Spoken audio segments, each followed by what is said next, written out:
Welcome to Straight Up Reviews, where there's no bullshit beyond this sign. What do you get when you decide to make the Amityville Horror for Kids? You get Monster House.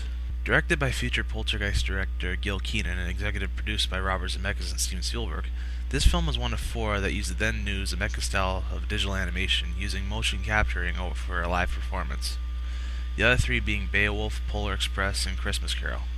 While this style was around before Zemeckis used it, it was these films that improved upon it, making the characters look almost real. It was also one of the first collaborations between Zemeckis and Spielberg since Back to the Future Part 3.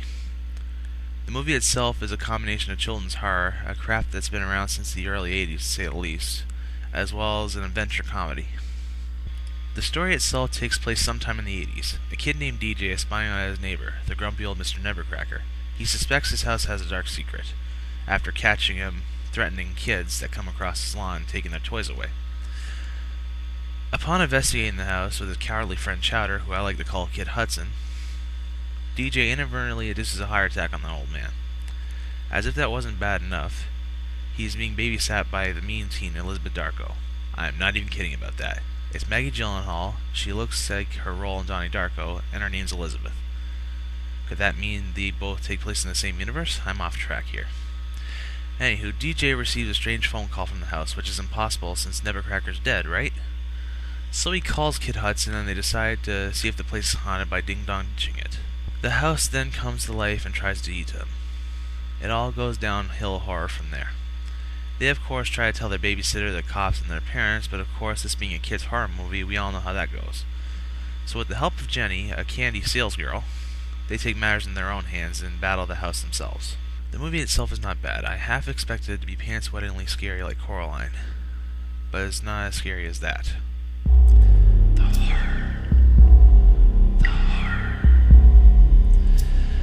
However, it makes up for it in comedy, especially the love triangle between Chowder and DJ over Jenny, as well as John Hader's stage-like advice as Skull, as well as many subtle shoutouts to Zemeckis' other works.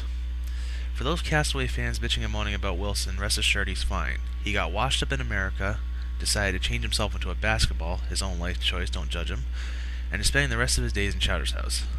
Overall, it's a fun movie to watch, and it's got a great cast, though it's sad not to see more of the main trio after this movie.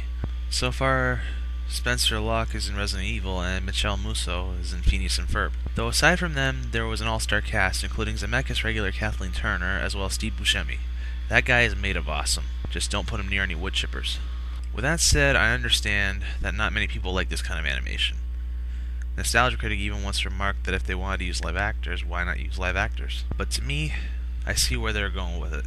When it comes to live action, there are some effects that even the most realistic of CGIs can't get away with. When it comes to both 2D and computer animation, if not done right, you lose your realism. This type, on the other hand, has a middle ground, where you can get away with a lack of realism while at the same time try to be realistic. At least to me, it's almost like what the world would look like if everything was fictionalized. Real, but not quite real. As usual, debate, argue, and let me know what I missed. Stay tuned for more.